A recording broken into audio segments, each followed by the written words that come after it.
Sir बोलिए ना, क्या बात है? नहीं वो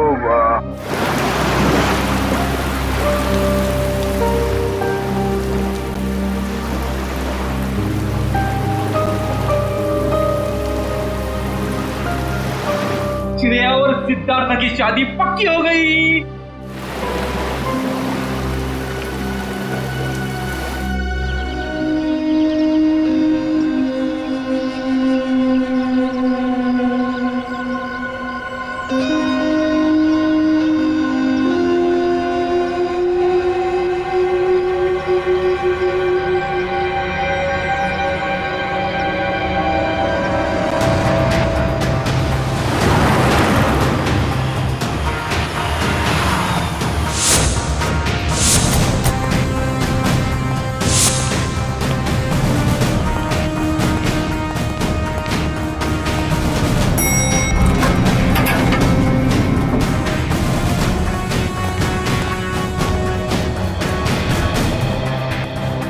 कहाँ है लाश? सर वो उस कैबिन में।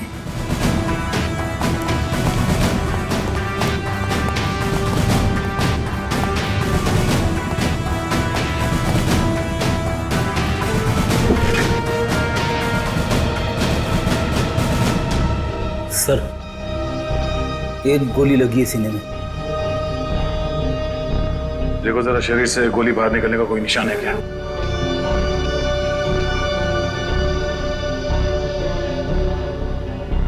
नहीं सर, कोई एग्जिट वोल नहीं है। गोली बाहर निकलने का कोई जख्म नहीं है।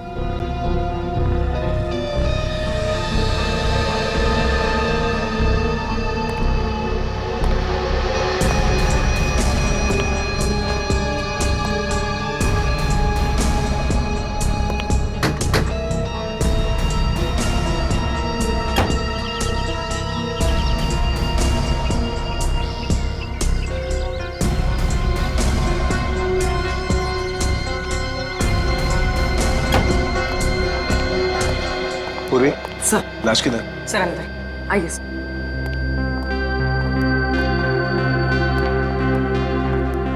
आए दे। क्या बात है? तुम्हारा खास दोस्त कहाँ है? अभिजीत? इस आदमी के शरीर में गोली लगी है और कोई एग्जिट वुंड नहीं है। सो कमरे को अच्छी तरह से चेक करो। Excuse me. हाँ प्लीज प्लीज।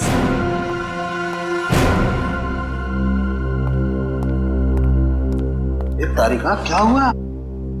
ये तो एकदम उखड़ गया था। कुछ गलत तो नहीं कह दिया मैंने?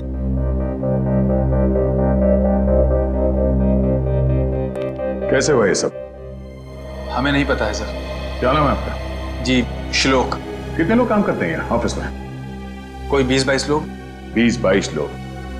दिन दहाड़े कोई आपके डायरेक्टर के कमरे के अंदर घुस जाता है, उसे मार देता है, और आप में से किसी ने कुछ नहीं देखा? सर मैं आपको सिर्फ इतना बता सकता हूँ कि जो कुछ भी हुआ है वो 1:30 से 2 के बीच हुआ होगा। खून किसने किया वो आप नहीं जानते? खून कितने बजे हुआ ये आपको मालूम है? हाँ सर, क्योंकि सर के केबिन का दरवाजा 1:30 से 2 के बीच अपने आप लॉक हो जाता है। क्यों लॉक हो जाता है? वो तो नहीं पता, सर ने ऐसे ही बनवाया है। तो क्या करते क्या थे कैबिन में 1:30 से 2 के बीच? सर, हो सकता है कि वो अपने वाइफ से बात करता हो और नहीं चाहता हो कि कोई उसे डिस्टर्ब करे। नहीं सर, सर शादीशुदा नहीं थे। तो फिर करते क्या थे वो? हाँ? पूजा करते थे, खाना खाते थे, क्या करते? सर वो घर से खाना खा के आते थे। और ये कैबिन का दरवाजा हर रोज ऐसे ही बंद होता था? जी सर। जी सर। तो फिर आज उसी दौरान उनका खून हुआ, ये आप लोग कैसे कह सकते हैं? सर ये शालिनी है। सर इनको अंकुश सर से मिलना था, ये दौड़ते हुए उनके केबिन में गई, लेकिन अरे शालिनी, तुम भाग के कहाँ जा रही हो? सॉरी रचना, वो बॉस से कुछ अर्जेंट काम है मुझे। सर से मिलने जा रही हो? लेकिन अभी तो 1:30 बजने वाले हैं, केबिन बंद हो जाएगा उनका। पता है, इसलिए तो जल्दी जा रही हूँ। Excuse me.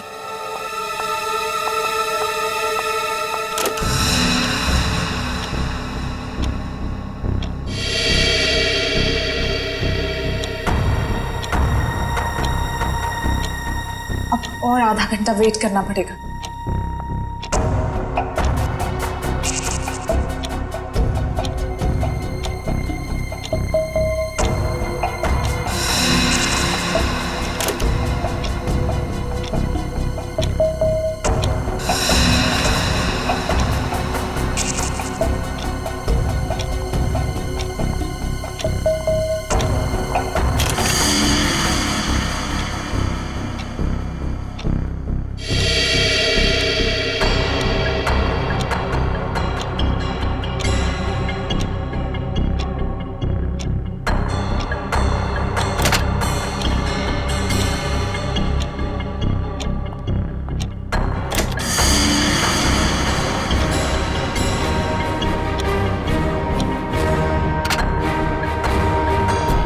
सर वो सर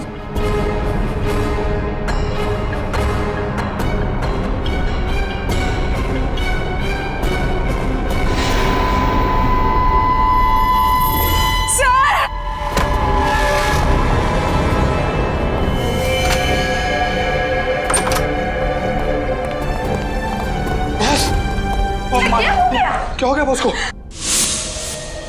तो इसीलिए आप लोगों का मानना है कि दरवाजा बंद होने के बाद उनका खून हो। हाँ सर। सर कैबिन में कोई हथियार नहीं मिला।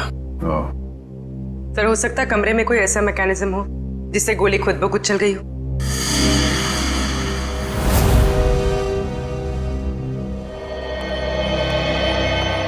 डॉक्टर साहब, ये खूनी कहाँ खड़ा होगा जब उसने गोली चलाई? ये देखो, यहाँ टेबल पर खून के छींटे पड़े हुए हैं। इसका मतलब साफ है खूनी वहां खड़ा था जब तुम खड़े हो। और ये अंकुश यहाँ था। सामने से खूनी ने गोली चलाई जो अंकुश के सीने में आकर के लगी और गोली लगते ही अंकुश यहाँ जमीन पर गिर गया। और अगर गोली किसी मैकेनिज्म से चलाई गई है तो मैकेनिज्म इसी लाइन में होनी चाहिए। बिल्कुल। रेडी निखिल, जरा देखो कोई मैकेनिज्म दिखता है क्या? मैकेनिज्म? हाँ, जिस वक्त अंकुश की मौत हुई उस वक्त ना कोई कमरे में बाहर से अंदर आया और ना कोई अंदर से बाहर गया। आप लोगों को पता है कि मौत कितने बजे हुई? हाँ, ऑफिस स्टाफ का कहना है कि दोपहर को 1:30 से 2 बजे के बीच। सही है। राइगर मोर्टिस लाश की जकड़न भी यही बता रही है।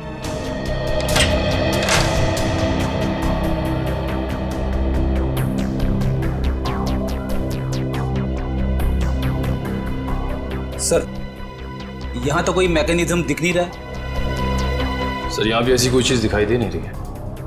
कमरे में कोई आया नहीं और कोई मैकेनिज्म भी नहीं है, तो फिर इस आदमी को गोली लगी कैसे? कि ऐसा तो नहीं कि ये दरवाजा लॉक होने से पहले इसे गोली लगी हो? एक बात बताइए, आप में से किसी ने ये दरवाजा बंद होने से पहले अंकुश को जिंदा देखा था? No sir. नहीं सर।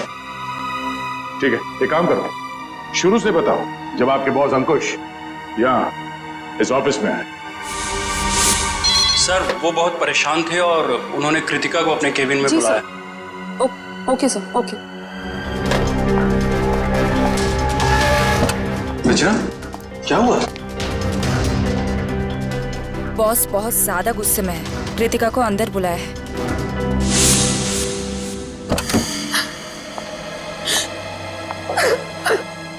क्या हुआ कृतिका? रो क्यों रही हो? कुछ नहीं। अरे बताओ ना, रो क्यों रही हो? कुछ नहीं हुआ। अरे बताओ तो कृतिका। तो कृतिका अभी कहाँ है? ऑफिस से चली गई क्या वो? नहीं सर, उसका बैग तो यहीं है।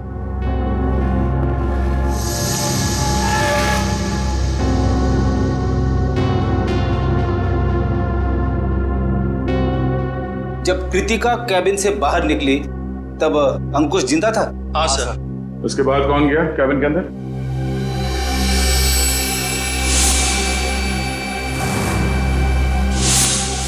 देखिए, हम एक सवाल 2 बार नहीं पूछेंगे आप लोगों से।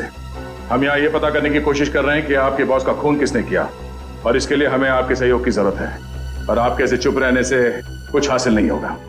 इसलिए बताइए, कृतिका के बाहर आने के बाद अंकुश के कैबिन में कौन गया था? सर, त्र्यंबक, रचना और मैं। उस वक्त कितने बजे थे?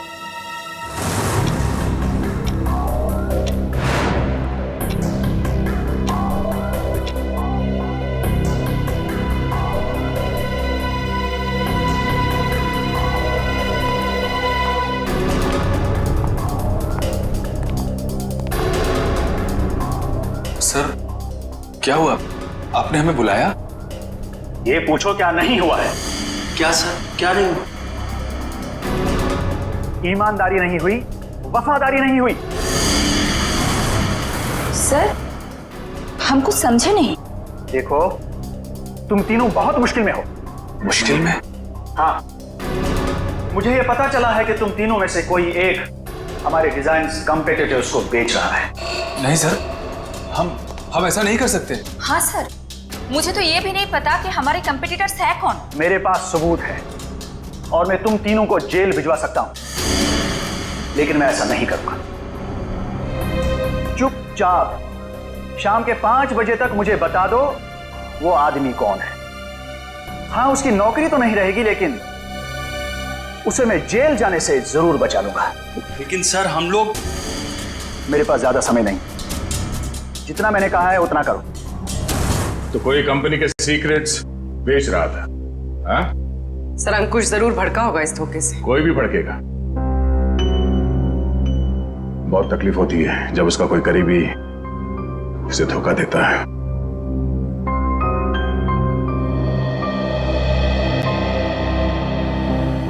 तुम तीनों में से कोई एक धोखेबाज है, वरना अंकुश सिर्फ तुम तीनों से पूछताछ क्यों करेगा इस बारे में?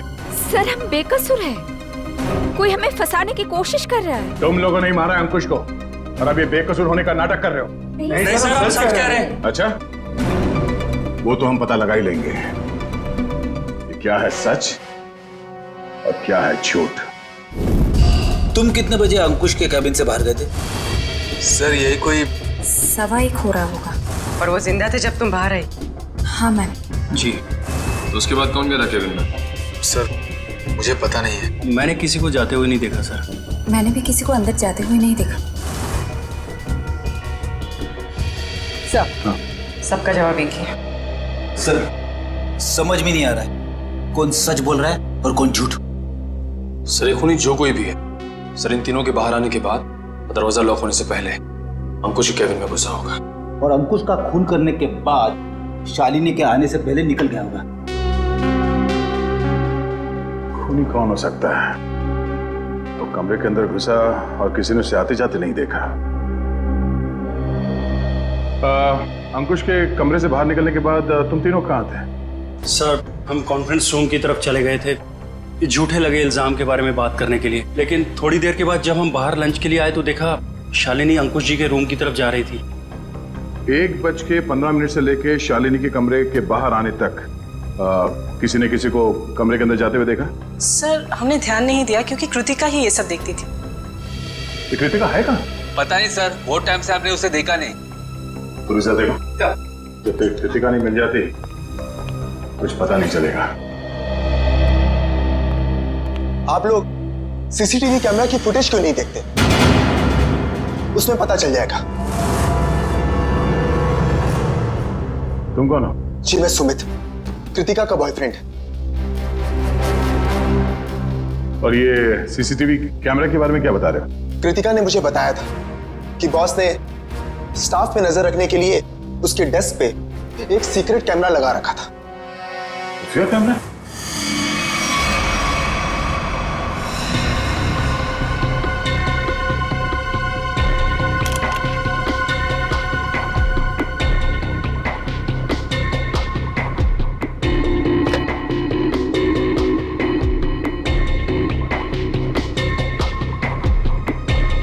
यहाँ पे तो कोई कैमरा दिख ही नहीं रहा है। खुफिया कैमरा है, छुपा के रखा होगा।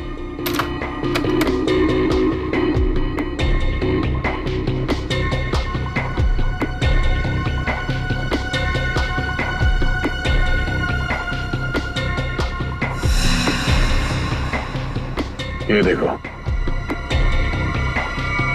लाफिंग बुद्धा की आंखों में कैमरा। निखिल, पता करो इसका रिसीवर कहाँ है।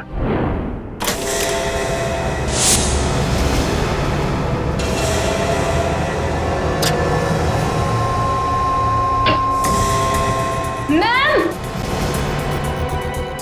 आशिका, मैम ये देखिए। अरे कृतिका, कृतिका, संभाल के। कृतिका, जाओ। कृतिका, कृतिका। क्या हो गया? सर इसने आत्महत्या करने की कोशिश की। सर जहर निकाल। इसे हॉस्पिटल ले जाना होगा। पीछे एम्बुलेंस उसमें डालो, जल्दी। कृतिका, ले जाओ। क्या हुआ? संभाल के। निखिल, उस खुफिया कैमरे का रिसीवर मिला? हाँ सर, उस सीक्रेट कैमरा का ये सब मिल गया है। गुड, जरा फुटेज प्ले करो। देखते हैं रचना, त्रिंबक और श्लोक के निकलने के बाद अंकुश के कमरे में कौन गया था।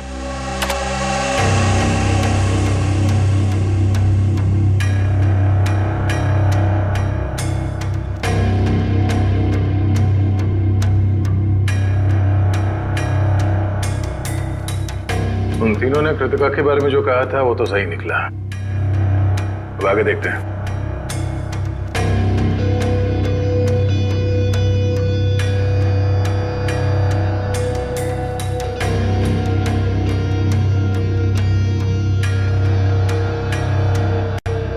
देखते हैं इस खुफिया कैमरा की आंखों ने ऐसा कुछ देखा है कि जो यहाँ काम करने वाले 20-22 लोगों ने नहीं देखा, और अंकुश की मौत हो गई।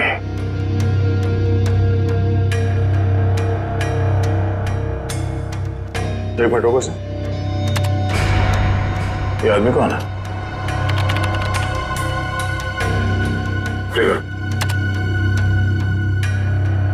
फॉरवर्ड करो सर। बस इसका चेहरा तो ठीक से दिख ही नहीं रहा है।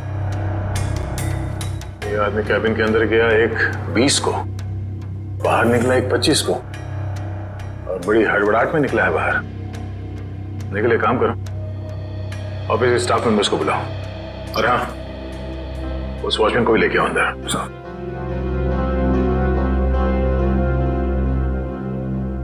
आइए सर।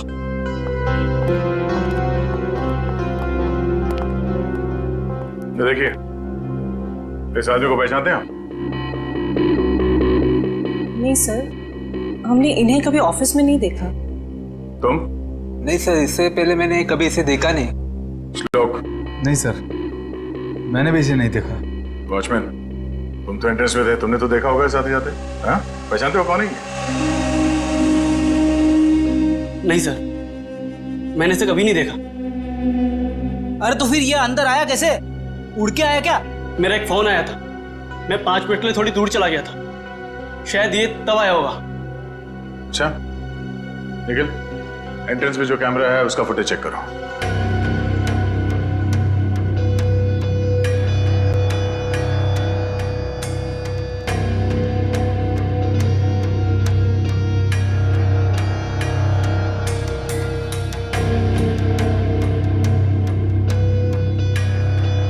एक मिनट, इस फ्रेम को फ्रीज करो। ये सुमित? कृतिका, तुम्हें कुछ नहीं होगा, जल्दी चलो। आई, तुम्हें कुछ नहीं होगा कृतिका, तुम ठीक हो जाओगे। संभल के।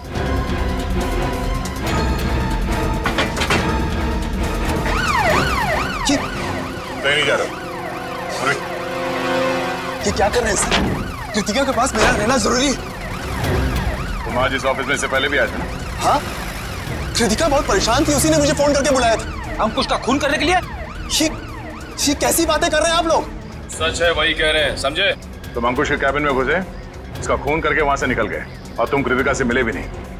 सर ऐसा कुछ भी नहीं है, मेरी बात समझने की कोशिश कीजिए। आप लोग जैसा समझ रहे हैं ऐसा कुछ भी नहीं, मैंने किसी का खून नहीं किया है। चल अंदर चल, तेरी राम कहानी हम लोग वहीं सुनेंगे। निकल। सर मैं सच कह रहा हूँ, मैंने खून नहीं किया है। तुम्हारे गिड़गिड़ाने का कोई फायदा नहीं है, हम जानते हैं कि अंकुश का खून तुम नहीं किया है। काश सर, अगर मैंने उसका खून किया होता तो मुझे अपना गुनाह कबूल करने में खुशी होती। मैं उसे मारना चाहता था लेकिन मार नहीं पाया। तुम अंकुश को क्यों मारना चाहते थे? क्योंकि वो कृतिका को परेशान कर रहा था, उससे शादी करना चाहता था। कहता था कि अगर शादी नहीं करोगी तो उसे नौकरी से निकाल देगा। बार बार अपने एमडी होने की धमकी देता था। क्या करती बेचारी कृतिका, उसके ऊपर उसके बूढ़े माँ बाप की जिम्मेदारी थी। इसीलिए तुमने बदला ले लिया अंकुश का खून करके? हाँ? नहीं सर, तब मुझे कृतिका ने बुलाया था, वो बहुत रो रही थी। अंकुश ने फिर से उसे धमकी दी थी, पर जब मैं ऑफिस पहुंचा तो मुझे वो नहीं दिखी। तब मैं जाकर अंकुश को धमकाया और वहां से बाहर चला गया।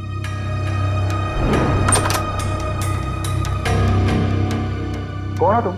बहुत हो गया अंकुश, कृतिका से दूर रहना, वरना क्या करोगे? जान से मार दूंगा तुझे।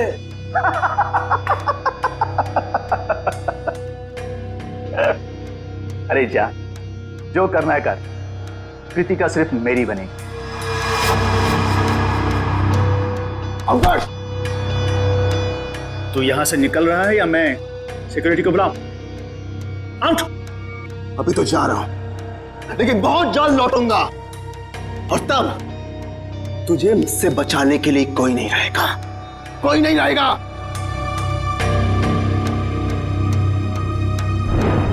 हमारे पास सबूत है। तुम 1:20 में अंकुश के कमरे के अंदर गए थे और ठीक 1:25 को बाहर निकले थे। क्यों? फिर भी मैं बार बार यही कहूंगा कि मैंने खून नहीं किया है। देखो सुमित, दया सर को गुस्सा मत दिलाओ। सीधी तरीके से मान जाओ कि खून तुमने किया है, क्योंकि तुम्हारे जाने के बाद यहाँ की स्टाफ शालिनी जब कैबिन में गई तब अंकुश मरा पड़ा था। सर मेरा विश्वास कीजिए, मैंने खून नहीं किया है। प्लीज मेरा यकीन कीजिए आप लोग। याद देखो। सर, गन पाउडर की स्मेल। स्प्रे देना। एक मिनट।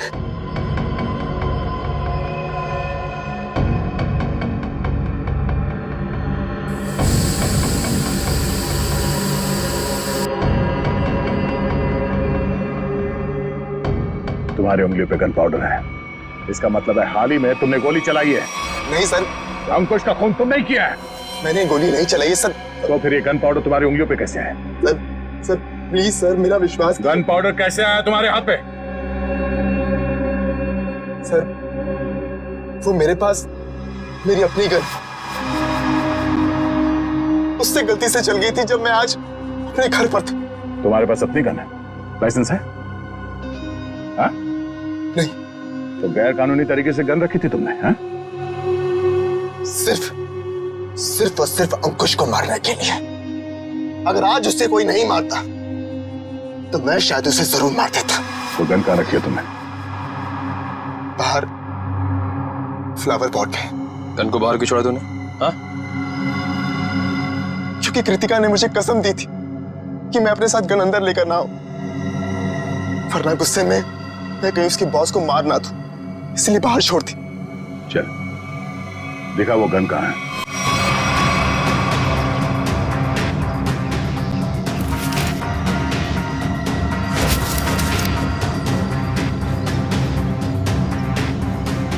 ये तुम्हारी गन? हाँ सर।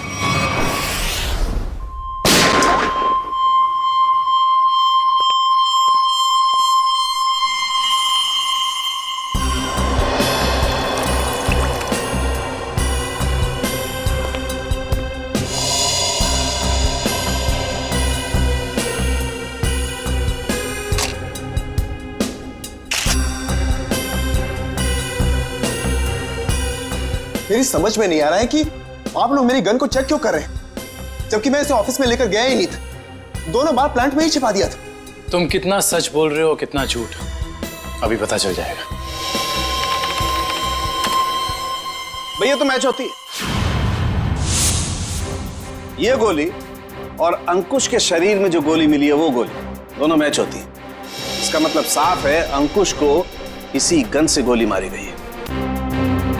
अब बोलो, तो तुमने दोनों बार ये गन ऑफिस के बाहर वाले गमले में छुपा दी थी।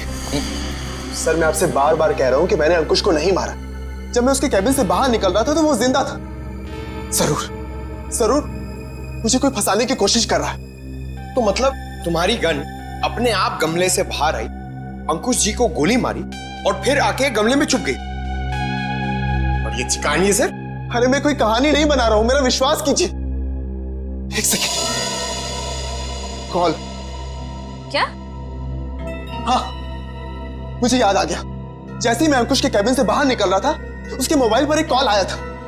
और उसने वो कॉल रिसीव किया था? हाँ।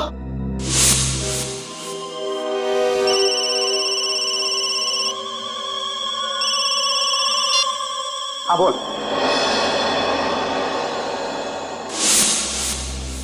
पंकज, अंकुश का मोबाइल चेक करो। सर।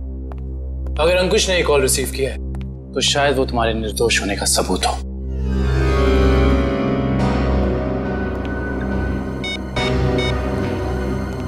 सर, अंकुश को 1:25 पे कॉल आया था सर, और 7 मिनट तक कॉल चली थी। 7 मिनट? 1:25 को कॉल आया था। दरवाजा बंद होता है ठीक 1:30 बजे, यानी कि दरवाजा बंद होने के 2 मिनट बाद तक ये कॉल चला। सर, शायद वो जिंदा था।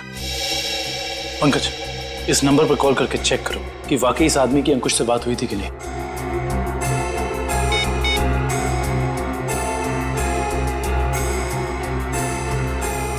अंकुश नहीं, मैं सीआईडी ऑफिसर पंकज बोल रहा हूँ। अच्छा एक बात बताइए, आपने आज अंकुश को फोन कॉल किया था? आपकी बात हुई थी उससे? अच्छा, लगभग कितने मिनट तक बात हुई थी?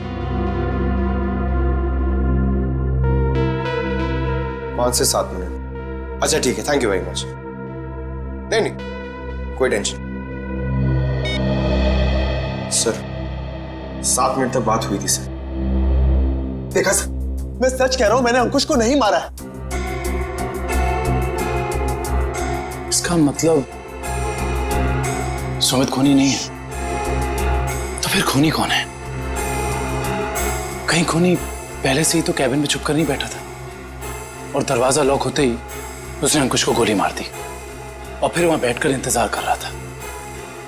और जब 2 बजे बाकी का सारा स्टाफ अंदर आया कैबिन में अंकुश की लाश देखने, तो मौका देखकर वो भी उनके साथ निकल गया।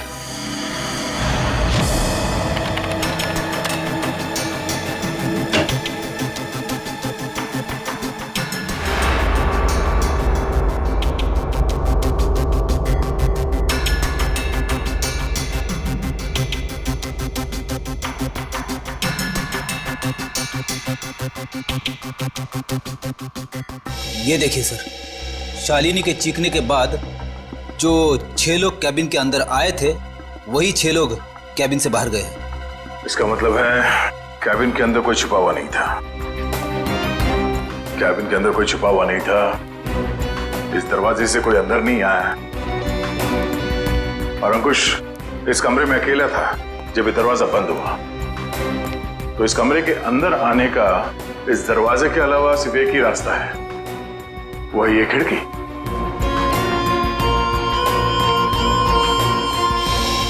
मगर जब हम लोग इस कमरे के अंदर आए तो ये खिड़की अंदर से बंद थी।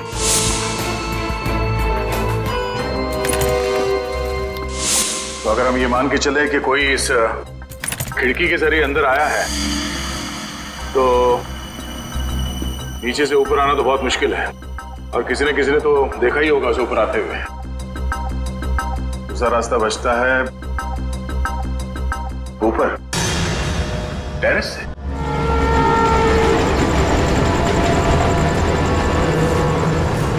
जरा देखो आसपास, अगर वो खूनी अंकुश के कैबिन में यहाँ टेरेस से गया है तो उसने रस्सी या हार्नेस का इस्तेमाल किया होगा, और अगर ऐसा है तो यहाँ लेज पे कोई ना कोई निशान जरूर होना चाहिए। तो चेक करो।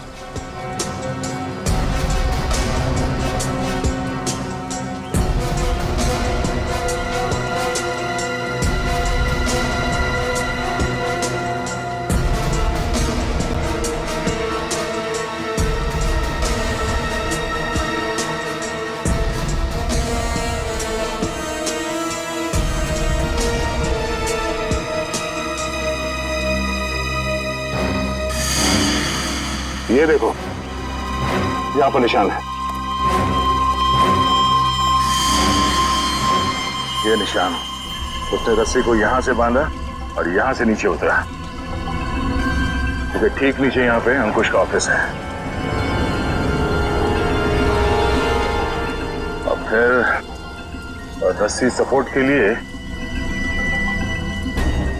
शायद वहां उस पे बांधा होगा।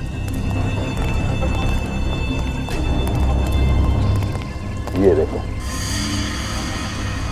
रस्सी के घिसने का निशान है यहाँ पे। इसका मतलब है उसने रस्सी यहाँ इस पाइप पे बांधा और वहां ऐसे नीचे अंकुश के कैबिन में गया।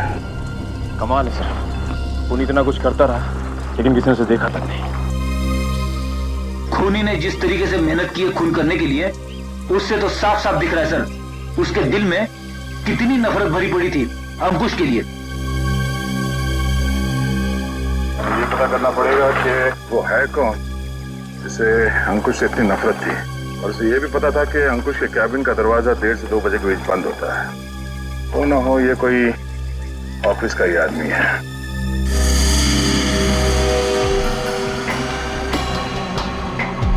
खूनी टेरेस से रस्सी के सहारे नीचे उतरा और फिर खिड़की के रास्ते कैबिन में आया। लेकिन आपने तो चेक किया था, खिड़की अंदर से बंद थी, जिसका बाहर से खुलना नामुमकिन था। एग्जैक्टली फ्रेडी, इसका मतलब है खून होने से पहले खूनी ने या उसका साथ देने वाला कोई ना कोई इस ऑफिस में था, जिसने छुपके से ये लैच, खिड़की का लैच खोल दिया ताकि इसे बाहर से खोल सके।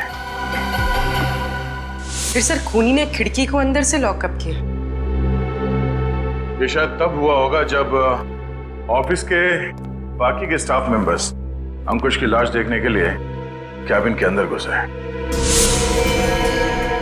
खूनी यहाँ से अंदर आया और उसने अंकुश को गोली मार दी। गोली चलने की आवाज नहीं आई, शायद गन पे साइलेंसर लगा हुआ था। और फिर अपना काम करने के बाद खूनी वापस इस खिड़की से ऊपर चला गया। मगर खूनी ने एक गलती कर दी। वो क्या सर? लैच। जब उसने खिड़की खोलने के लिए ये लैच ऐसे खोला होगा, जाहिर सी बात है उसने ग्लव्स पहनने की तकलीफ नहीं की होगी। इसका मतलब खूनी के उंगलियों के निशान उस लैच पे है। हाँ फ्रेडी, और अब ये उंगलियों के निशान ही हमें खूनी के गर्दन तक ले जाएंगे।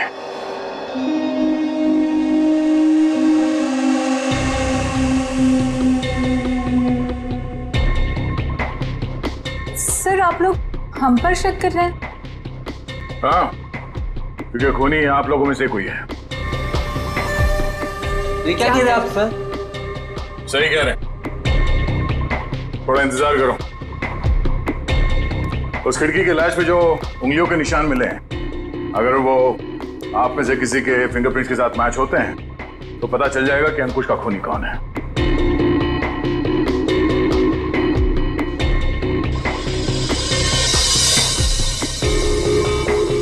ठीक, आप जाइए, आप आइए।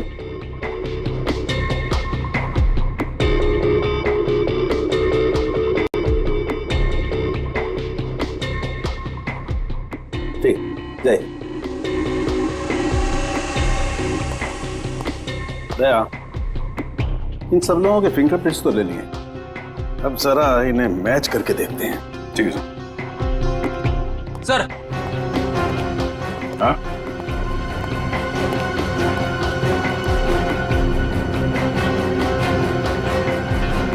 खूनी ने टेरेस से नीचे उतरने के लिए जिस रस्सी का इस्तेमाल किया था, वो रस्सी कहीं मिल नहीं रही है। अच्छा, रेडी? वो रस्सी यहाँ ऑफिस में होनी चाहिए। ढूंढो, देखो कहाँ है वो रस्सी। सबसे बड़ा सबूत है, इस फिंगरप्रिंट से भी ज्यादा बड़ा। अगर वो रस्सी मिल गई तो समझ लो खूनी अपने आप अपने हाथ आ जाएगा।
सॉरी भाई दया।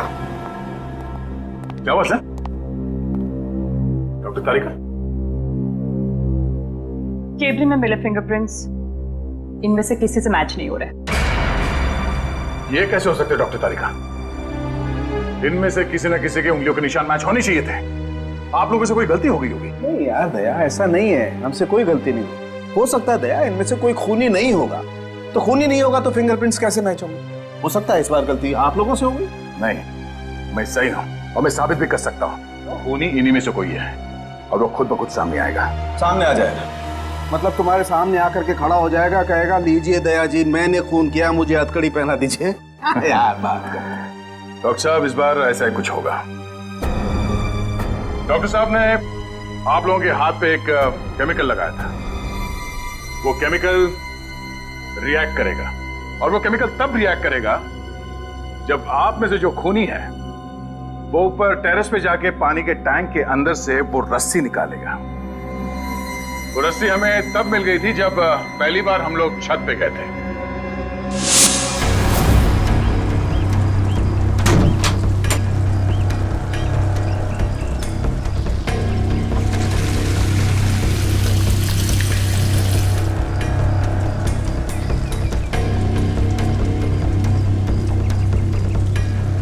पूरी तैयारी के साथ आया था। उस रस्सी पे हमने एक केमिकल लगाया है और वो केमिकल तब रिएक्ट करेगा जब आप लोगों के हाथ पे लगा हुआ केमिकल उसके कांटेक्ट में आएगा। आप लोगों के हाथ चमकने लगेंगे अंधेरे में। Lights off.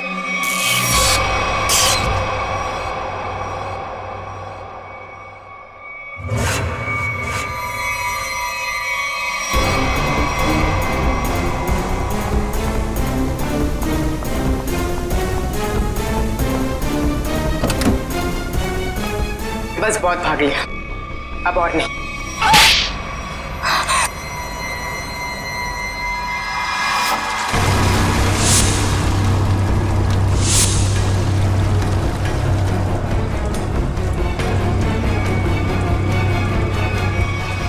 तुमने अंकुश को क्यों मारा?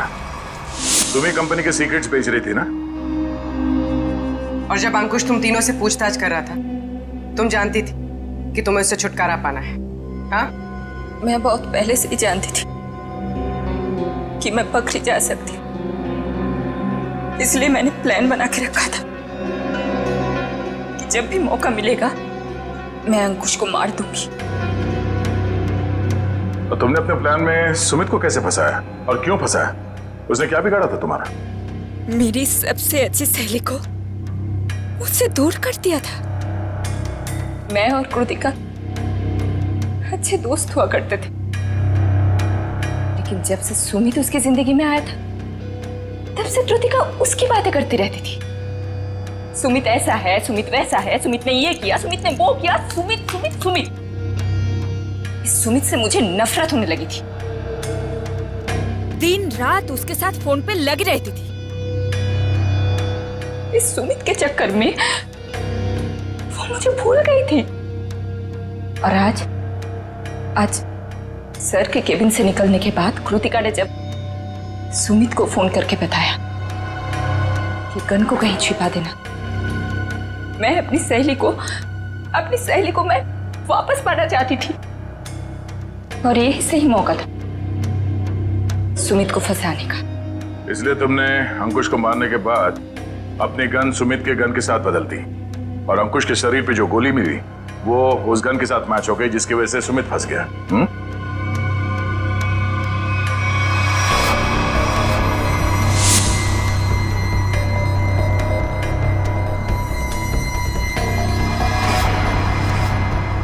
और जब अंकुश अपने कैबिन में तुम तीनों पे भड़क रहा था, उस वक्त तुमने चुपके से उस खिड़की का लैच खोल दिया।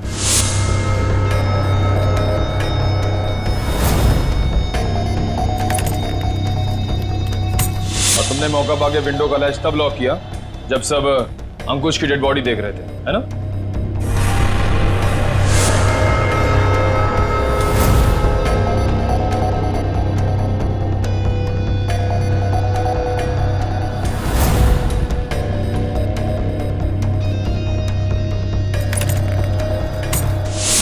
तुम्हें कैसे मालूम कि सुमित के पास कौन सी गन है?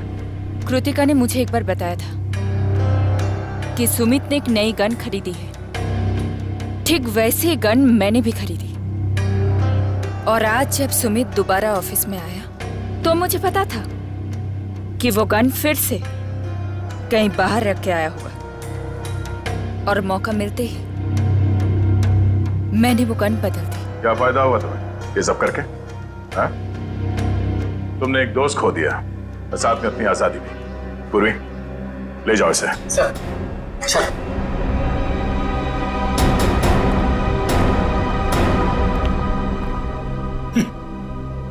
लोग भी दोस्ती में क्या क्या करते हैं सर।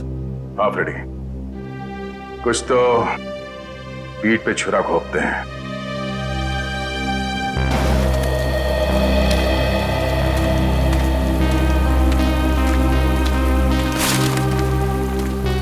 हाय।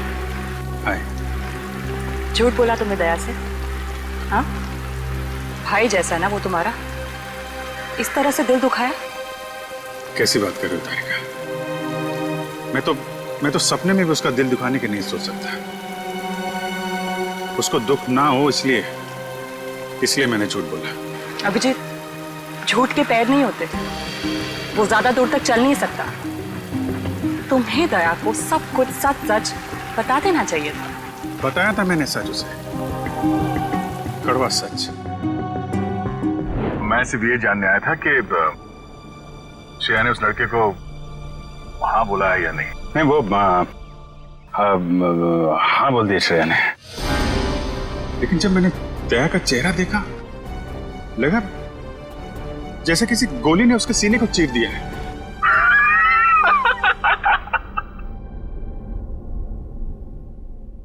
अरे यार, क्या लड़का है नहीं, तबीयत खराब हो गई उसकी।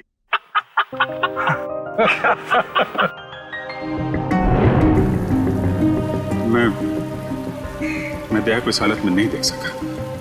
मैंने बात पलट दी। मैंने कहा कि मजाक था। सिद्धार्थ का परिवार तो आया ही नहीं। मैं जानता हूं ये गलत है तारिका, लेकिन ये गलत उस समय मुझे सही लगा।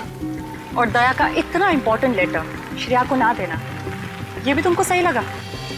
क्या लगता है तुम्हें कि मैं जानबूझ के ये सब कर रहा हूं? मैं नहीं चाहता दया और श्रेया एक हो। दुनिया मुझे कुछ भी कहे, मुझे कोई फर्क नहीं पड़ता, लेकिन तारिका तुम मुझे गलत समझ रही हो। बहुत दुख हुआ मुझे, बहुत दुख हुआ। गया था मैं श्रेया के घर वो लेटर लेके। नमस्ते अभिजीत, तुम आओ अंदर आओ। श्रेया से थोड़ा काम था, वो है क्या? हाँ है, बैठो, मैं उसे बुलाती हूँ। बैठ जाओ।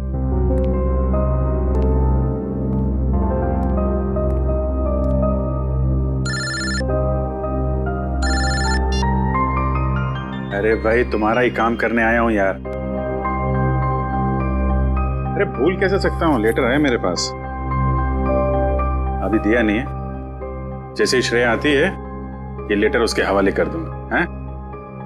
अरे यार थोड़ा तो सब्र रखो यार। हाँ मैं करता हूं। नमस्ते। अभिजीत, मैं तुम्हारे हाथ जोड़ता हूँ, तुम दया का कोई भी लेटर श्रेया को नहीं दोगे। लेकिन दया और श्रेया तो... मैं जानता हूँ दया और श्रेया कुछ कहते नहीं, लेकिन वो एक दूसरे के काफी करीब हैं। मगर मैं अब नहीं चाहता हूँ कि श्रेया अपना फैसला बदले। ये तो दोनों के साथ ज्यादती होगी। आप... अभिजीत, मैं मजबूर हूँ। मैंने पिछले साल सिद्धार्थ के पिता से एक बड़ी रकम उधार ली थी, जो मेरे अलावा मेरे घर में कोई नहीं जानता। और अगर श्रेया ने इस शादी से इनकार किया तो वो लोग सारे पैसे वापस मांग सकते हैं, जो मैं अभी देने की स्थिति में नहीं हूँ। लेकिन अंकल, ये तो श्रेया की जिंदगी का सवाल है। तो मैं क्या करूं? इतने पैसे कहां से लाऊं? श्रेया की मां को हार्ट प्रॉब्लम है। तुम लोगों की जरा सी गलती हमें प्रॉब्लम में डाल सकती है। देखिए, अगर सिर्फ पैसे की बात है तो हम लोग मिलकर कोशिश कर सकते हैं। पैसा तो नहीं, वो बात नहीं है। पैसे का इंतजाम हो चुका है, बस 1-1.5 महीने की बात। एक बार मैं उनके सारे पैसे लौटा दूं, उसके बाद तुम ये लेटर श्रेया को दे देना। लेकिन तब तक ये बात हम दोनों के बीच ही रहनी चाहिए, प्लीज। ये आपने बड़ी मुश्किल में डाल दिया। दया से कोई बात छुपाना इतना आसान नहीं है। अब ये बात ना मैं श्रेया को बता सकता हूँ और ना दया को। दया तो इस बारे में कुछ नहीं जानता। वो तो तुम्हें गलत समझ रहा है। इनफैक्ट नफरत करने लगा है वो तुमसे। जानता हूँ, वक्त ने गलतफहमी पैदा कर दी है, लेकिन ये भी जानता हूँ कि सही वक्त आने पर सब ठीक भी हो जाएगा।